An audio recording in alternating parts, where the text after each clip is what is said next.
हमारा सब्जेक्ट है थर्मोडायनेमिक्स 1। हमने शुरू की हुई अपनी 8th यूनिट यानी कि air standard cycles. Air standard cycle के अंदर हम बात कर रहे थे लास्ट लेक्चर में जो हमारे साइकिल थे, जैसे कि हमने सबसे पहले बात की थी ऑटो साइकिल के बारे में। ऑटो साइकिल क्या होता है, कार्नोट साइकिल क्या होता है, और हमने बात की थी डीजल साइकिल के बारे में। अब हम बात करेंगे इस लेक्चर में ड्यूल कंबशन साइकिल के बारे में कि ड्यूल कंबशन साइकिल क्या है। तो ड्यूल कंबशन साइकिल क्या होता है, एक तरह से ये कॉम्बिनेशन है। किसका कॉम्बिनेशन है? जो हमने ऑटो साइकिल और डीजल साइकिल के बारे में पढ़ा है लास्ट लेक्चर में, उन दोनों का कॉम्बिनेशन क्या है, ड्यूल कंबशन साइकिल, यानी कि ऑटो साइकिल और डीजल साइकिल दोनों के कॉम्बिनेशन से जो साइकिल तैयार होगा उस साइकिल को हम क्या बोल देंगे, ड्यूल कॉम्बिनेशन साइकिल। तो इसके अंदर भी हम वैसे ही बात करेंगे जैसे कि हमने पीवी डायग्राम तैयार किया था हमारे ऑटो साइकिल के अंदर और डीजल साइकिल के अंदर और कार्नोट साइकिल के अंदर। तो सबसे पहले हम क्या करेंगे, हम एक पीवी डायग्राम ड्रॉ करेंगे। सबसे पहले हम क्या करेंगे, इस साइड कर लेते हैं एक पीवी डायग्राम। पीवी डायग्राम आपको पता है, पीवी यानी कि प्रेशर, वी मतलब वॉल्यूम, प्रेशर वॉल्यूम डायग्राम।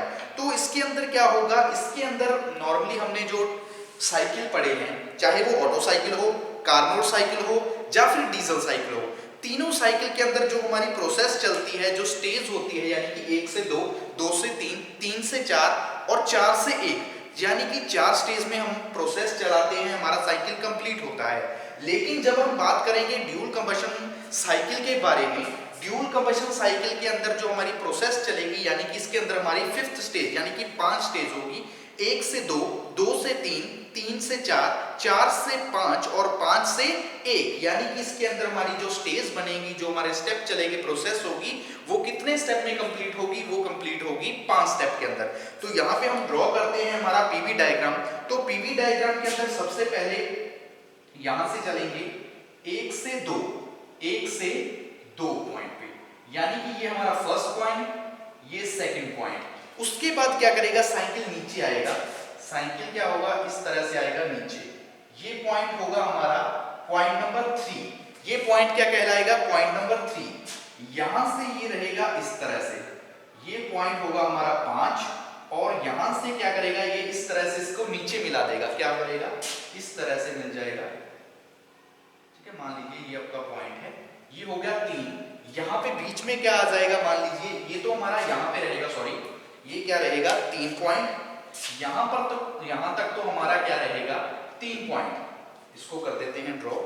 ये हमारा रहेगा यहाँ पर 3 पॉइंट।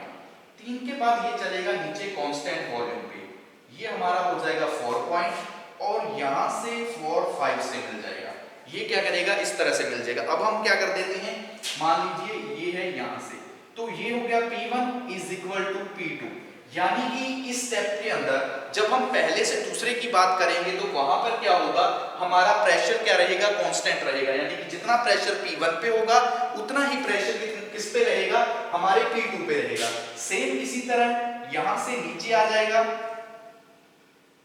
ये पॉइंट यहां पे हो जाएगा, इसी तरह ये पॉइंट है, ये भी नीचे की तरफ आ जाएगा, 2 से 3, 2 से, यानी कि ये बन जाएगा नीचे, यहां से भी ये बिल्कुल इस तरह से नीचे रहेगा। तो यहां पे क्या आ जाएगा, यहां पे होगा V1 is equal to, V1 किसके इक्वल हो जाएगा, V5 के, V5 के। ये हमारा क्या रहेगा, V2। इसी प्रकार ये हमारा क्या रहेगा, V3 is equal to V4, V3 is equal to V4 हो जाएगा। तो यहां तक देखिए एक बार हमें पता लगा। इसी तरह इस लाइन को जो 2 से लेके 3 वाली लाइन होगी, इस लाइन को बोल देंगे हम आइसेंट्रोपिक एक्सपेंशन, या फिर आपको बताया था इस लाइन को हम बोल सकते हैं एडियाबैटिक एक्सपेंशन। ये हमारी क्या कहलाएगी, adiabatic expansion, isentropic expansion, expansion. इसी प्रकार जो हमारी 4 से लेके 5 तक की लाइन होगी, ये होगी आइसेंट्रोपिक कंप्रेशन। ये हमारी लाइन कौन सी रहेगी, आइसेंट्रोपिक कंप्रेशन की लाइन। ये लाइन हमारी कौन सी रहेगी, आइसेंट्रोपिक कंप्रेशन लाइन। ये पॉइंट भी यहां से 5 पे है, इसी तरह ये पॉइंट हमारा यहां से रह जाएगा, ये तो हमारा P5 हो जाएगा, ये P3 हो जाएगा। इस लाइन को ऐसे लेके जाएंगे तो ये हमारा P4 बन जाएगा। ठीक है, तो एक बार सिर्फ आपने क्या देखना है, डायग्राम देखना है। ये हमारा क्या है, पीवी डायग्राम। कौन सा डायग्राम है, पीवी डायग्राम। इस डायग्राम को हम क्या बोलते हैं, पीवी डायग्राम। तो देखो हमने पीवी डायग्राम के अंदर क्या बोला है, आपको बताया था जब भी हम कंबशन ड्यूल कंबशन साइकिल की बात करेंगे तो ड्यूल कंबशन साइकिल के अंदर ये एक तरह से कंबशन मतलब ड्यूल कॉम्बिनेशन साइकिल है। किसका साइकिल है, एक तो हमारा ऑटो साइकिल, एक हमारा डीजल साइकिल। दोनों साइकिल को मिला के जब हम एक साइकिल तैयार करेंगे तो वो साइकिल कहलाएगा ड्यूल कंबशन साइकिल। नॉर्मली हमने जितने भी 3 साइकिल की बात की है, चाहे वो ऑटो साइकिल हो, डीजल साइकिल हो, या फिर बात कर लीजिए कार्नोट साइकिल की, तीनों साइकिल के अंदर हमारी प्रोसेस चलती है 4 स्टेज के अंदर। इसके अंदर हमारी जो प्रोसेस चलेगी वो चलेगी 5 स्टेज के अंदर, पहले से लेके दूसरी स्टेज। ये हमारी रहेगी पहली से दूसरी स्टेज। यहाँ पे क्या रहेगा, प्रेशर हमारा कांस्टेंट रहेगा, यानी कि जितना प्रेशर P1 पे उतना प्रेशर P2 पे। उसके बाद हमारी प्रोसेस चलेगी 2 से लेके 3 की ओर। ये प्रोसेस हमारी होगी आइसेंट्रोपिक एक्सपेंशन। इस प्रोसेस के अंदर क्या होगी, हमारी वॉल्यूम इंक्रीज होगी, यानी कि टेम्परेचर हमारा डाउन की तरफ जाएगा, वॉल्यूम इंक्रीज हो जाएगी। 2 से 3 टेम्परेचर भी इंक्रीज हो जाएगा। फिर हम बात करेंगे 3 से 4 की ओर। यहाँ पे क्या रहेगा, यहाँ पे हमारी वॉल्यूम कांस्टेंट रहेगी। 3 से 4 पे हमारी वॉल्यूम क्या रहेगी, कांस्टेंट रहेगी। फिर 4 से जब हम कंप्रेस करेंगे एयर को तो वो जाएगी 4 से 5 की ओर, इस स्टेप की ओर, 4 से 5 स्टेप की ओर। तो इस पॉइंट पे क्या होगा, आइसेंट्रोपिक कंप्रेशन होगी, यानी कि जो एयर है कंप्रेस्ड होगी, जिसकी वजह से टेम्परेचर राइज होना शुरू हो जाएगा। 5 से 1 की ओर फिर हमारी वॉल्यूम क्या रहेगी, कांस्टेंट रहेगी। तो इस स्टेप के अंदर, इस पीवी डायग्राम के अंदर या फिर ड्यूल कंबशन साइकिल के अंदर क्या हमने बात की कि जो भी हमारा इसके अंदर हमारी प्रोसेस चलेगी, पहली प्रोसेस के अंदर क्या रहेगा, प्रेशर कांस्टेंट रहेगा। दूसरी प्रोसेस आइडियाबैटिक एक्सपेंशन होगी। तीसरी प्रोसेस हमारी क्या रहेगी, वॉल्यूम कांस्टेंट रहेगा। उसके बाद फोर्थ स्टेप के अंदर क्या रहेगी, हमारी आइसेंट्रोपिक कंप्रेशन होगा। 5 से लेके 1 वाली स्टेप के अंदर हमारी क्या रहेगी, वॉल्यूम कांस्टेंट रहेगी, यानी कि इसके अंदर 2 में वॉल्यूम कांस्टेंट रहेगी, 2 के अंदर आइसेंट्रोपिक एक्सपेंशन और आइसेंट्रोपिक कंप्रेशन होगा, एक प्रोसेस के अंदर हमारा प्रेशर कांस्टेंट रहेगा। तो शुरू करते हैं। ड्यूल कंबशन साइकिल के बारे में हम पहले इंट्रोडक्शन में बात कर लेते हैं कि क्या होता है ड्यूल कंबशन साइकिल। तो क्या लिखेंगे, this cycle is a combination of, it is a combination of, it is a combination of auto cycle and diesel cycle. कि जो ये हमारा ड्यूल कंबशन साइकिल है, ये कॉम्बिनेशन है, किसका कॉम्बिनेशन है, ऑटो साइकिल का और डीजल साइकिल का। इसके अंदर जो हम हीट सप्लाई करते हैं, हीट जो सप्लाई करते हैं, हीट सप्लाइड पार्शली, यानी कि आधी तो हम हीट सप्लाई करते हैं कांस्टेंट वॉल्यूम पे और आधी हीट सप्लाई करते हैं हम कांस्टेंट प्रेशर के ऊपर। पार्शली जो भी हम हीट सप्लाई करेंगे वो किस तरह से करेंगे कि कुछ हीट तो हम सप्लाई करेंगे कांस्टेंट प्रेशर पे, कुछ हीट सप्लाई करेंगे कांस्टेंट वॉल्यूम पे। Heat supply partially at constant volume and partially at constant pressure. यानी कि जो हम हीट सप्लाई करेंगे वो पार्शली मतलब कुछ हिस्सा कुछ तो करेंगे कांस्टेंट वॉल्यूम पे और कुछ करेंगे हम कांस्टेंट प्रेशर के ऊपर।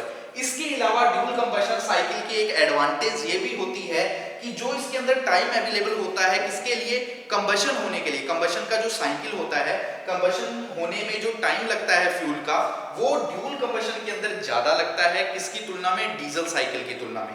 कि क्या लिखेंगे, the time available combustion of fuel is more than diesel engine. कि डीजल इंजन से जो इसके अंदर टाइम होता है, combustion time, combustion of fuel time is more than diesel engine.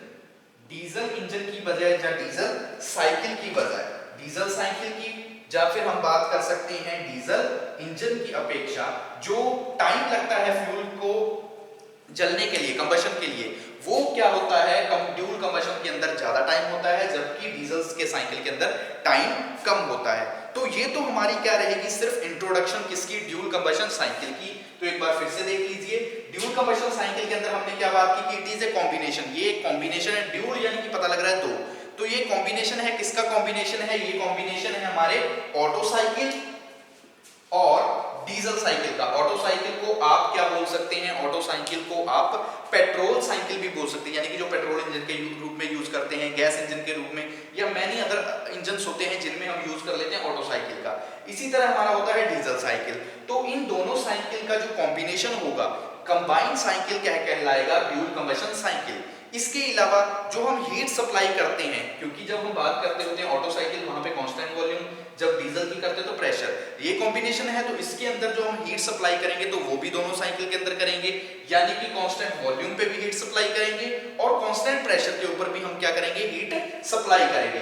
इसके अलावा एक एडवांटेज हमारी ड्यूल कंबशन साइकिल की और होती है, वो एडवांटेज क्या है कि जो कंबशन ऑफ फ्यूल टाइम है वो ज्यादा लगता है, more than diesel cycle. Diesel cycle की तुलना में कंबशन साइकिल जो हमारा ड्यूल कंबशन है उसके अंदर टाइम क्या होता है, अवेलेबल ज्यादा होता है, यानी कि हमारे पास ज्यादा टाइम प्राप्त होता है, महसूस होता है।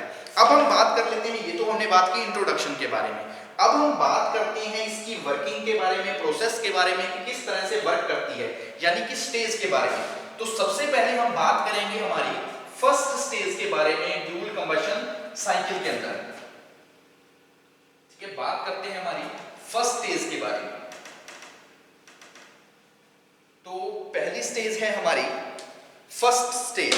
फर्स्ट पहली हमारी रहेगी first stage.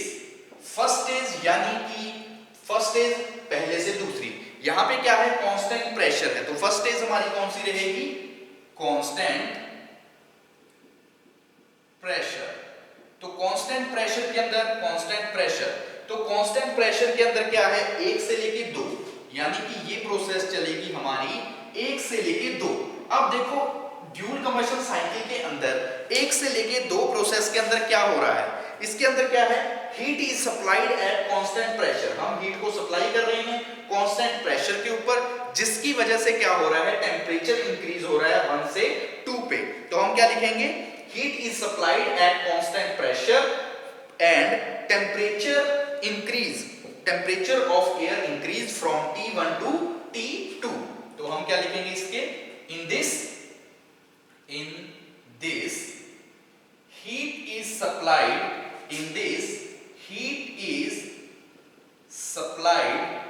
at constant pressure and temperature of air increase from T1 to T2। First stage के अंदर यही बात की है कि 1 से लेके 2 तक जो हमारी प्रोसेस चलेगी, जो हमारी स्टेज होगी 1 से 2, इसके अंदर क्या होगा, सिर्फ क्या होगा, हीट हम सप्लाई करेंगे कांस्टेंट प्रेशर के ऊपर, जिसकी वजह से P1 is equal to P रहेगा, लेकिन हमारा टेम्परेचर है जो एयर का वो इंक्रीज हो जाएगा, वो T1 से T2 पे आ जाएगा। अब हम बात करते हैं हमारी सेकंड स्टेज के बारे में, ये तो फर्स्ट स्टेज हुई, अब हम बात करते हैं हमारी सेकंड स्टेज के बारे में। सेकंड स्टेज, तो देखो सेकंड स्टेज कौन सी है, 2 से लेके 3 स्टेज हमारी कौन सी है, आइसेंट्रोपिक एक्सपेंशन। तो ये हमारी स्टेज कौन सी कहलाएगी, आइसेंट्रोपिक, जहां फिर आप बोल सकते हैं एडियाबैटिक एक्सपेंशन।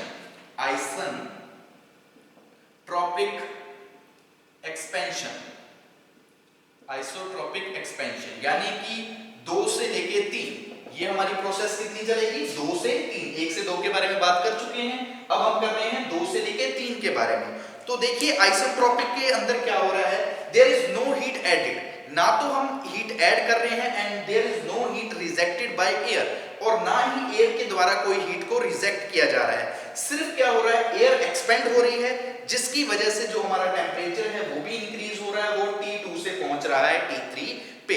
हम क्या लिखेंगे, इन दिस देयर इज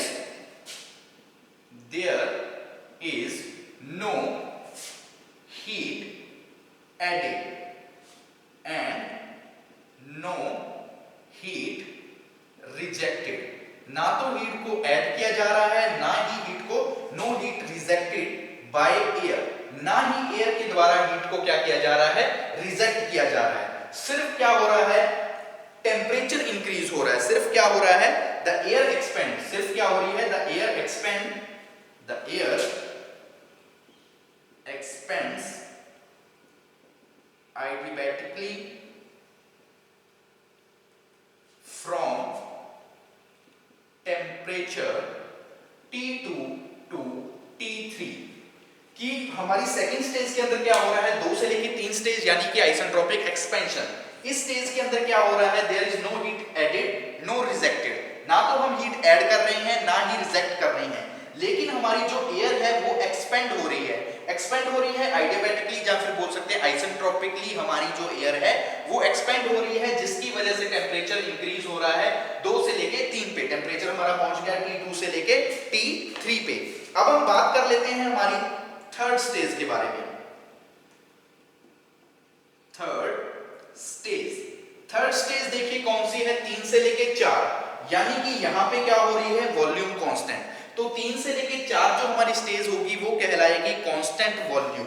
वो हमारी क्या होगी, कांस्टेंट वॉल्यूम। कहां से लेके, 3 से लेके 4, कांस्टेंट वॉल्यूम 3 से लेके 4 स्टेज के बारे में बात कर रहे हैं। तो इसके अंदर क्या है, हीट इज रिजेक्टेड, हीट है हम रिजेक्ट कर रहे हैं यानी कि डाउन की तरफ आ रहे हैं। Heat is rejected at constant volume, volume मतलब कांस्टेंट वॉल्यूम के ऊपर हम क्या कर रहे हैं, हीट को रिजेक्ट कर रहे हैं। और temperature of air also decrease from T3 to T4, और जो टेम्परेचर है हमारी एयर का वो भी क्या हो रहा है, डिक्रीज हो रहा है हमारे थर्ड स्टेज के अंदर। तो हम क्या लिखेंगे, in this heat is rejected, in this heat is rejected, in this heat is rejected at constant volume, at constant volume। Volume पे हम क्या कर रहे हैं, कांस्टेंट वॉल्यूम पे हीट रिजेक्ट कर रहे हैं, जिसकी वजह से क्या हो रहा है, जो एयर का टेम्परेचर है, जो टेम्परेचर है एयर का वो भी क्या हो रहा है, डिक्रीज हो रहा है। तो in this heat is rejected at constant volume and temperature also decrease, temperature also decrease from T3 to T4।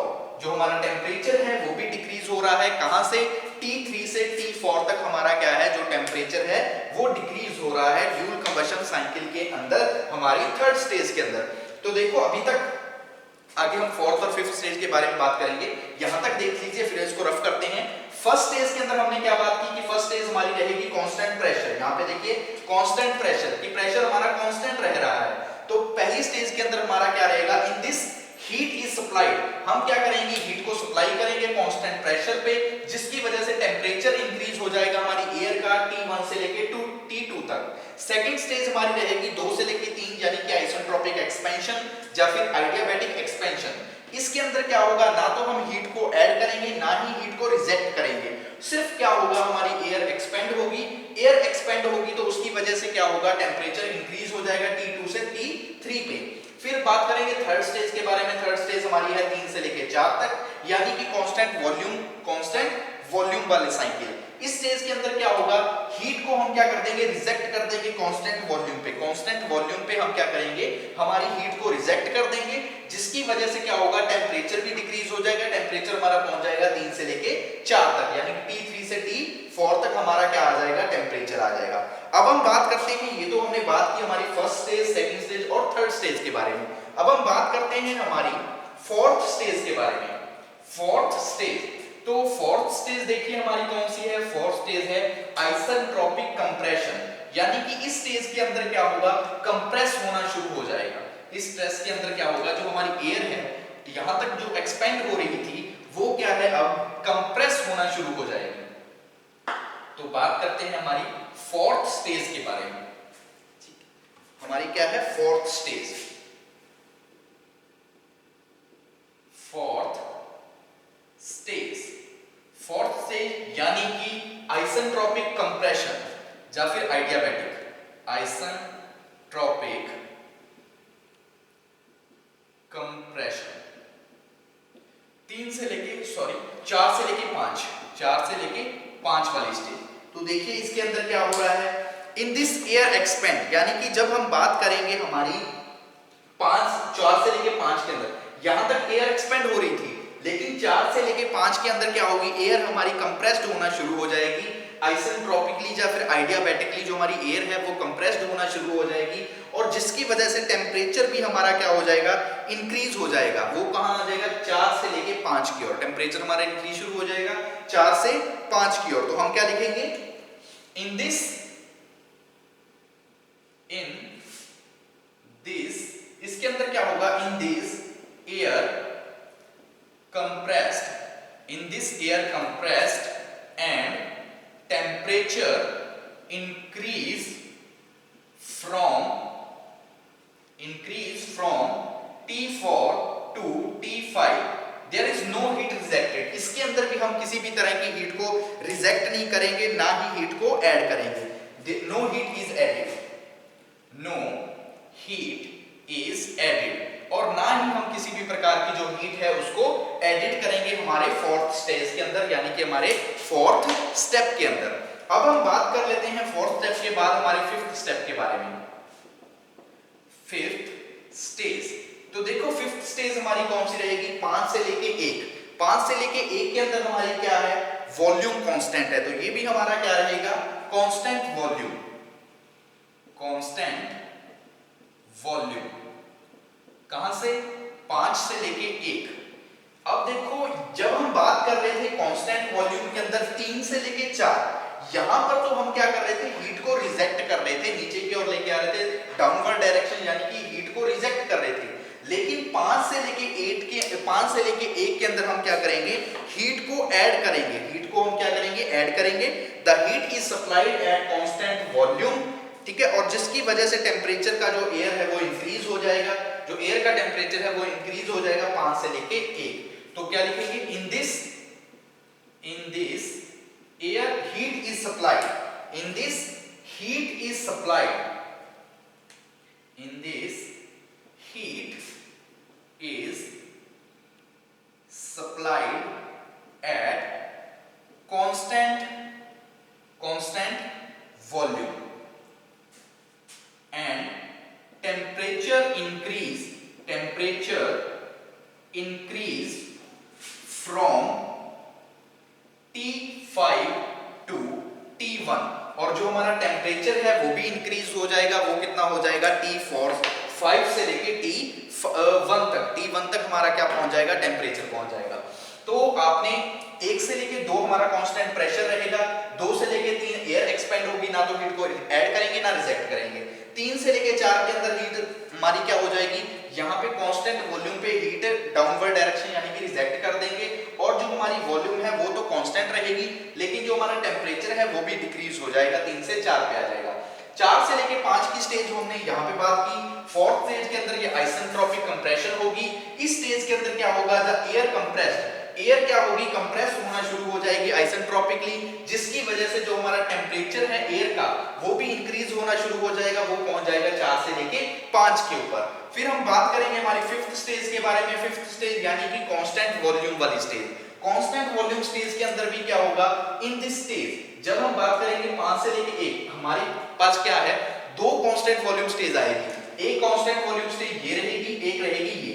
यहाँ पे हीट को हम रिजेक्ट करेंगे, यहाँ पे हीट को हम सप्लाई करेंगे कांस्टेंट वॉल्यूम पे, यहाँ पे हीट को सप्लाई रिजेक्ट कर रहे हैं कांस्टेंट वॉल्यूम पे, यहाँ पे हीट को सप्लाई कर रहे हैं कांस्टेंट वॉल्यूम पे। तो हीट को हम सप्लाई करेंगे कांस्टेंट वॉल्यूम पे, टेम्परेचर हमारा इंक्रीज हो जाएगा, वो कितना हो जाएगा, टेम्परेचर हमारा आ जाएगा T5 से लेके T1 तक हमारा क्या आ जाएगा, टेम्परेचर आ जाएगा। तो ये तो हमने बात की हमारी वर्किंग के बारे में, प्रोसेस के बारे में, किस तरह से हमारी स्टेज चलती है ड्यूल कंबशन साइकिल के अंदर।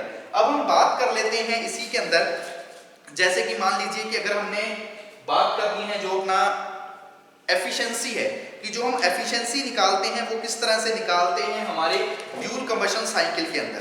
तो एफिशिएंसी के लिए हम क्या लिखेंगे कि जैसे हम एफिशिएंसी निकालते हैं, तो इसको रफ कर देते हैं,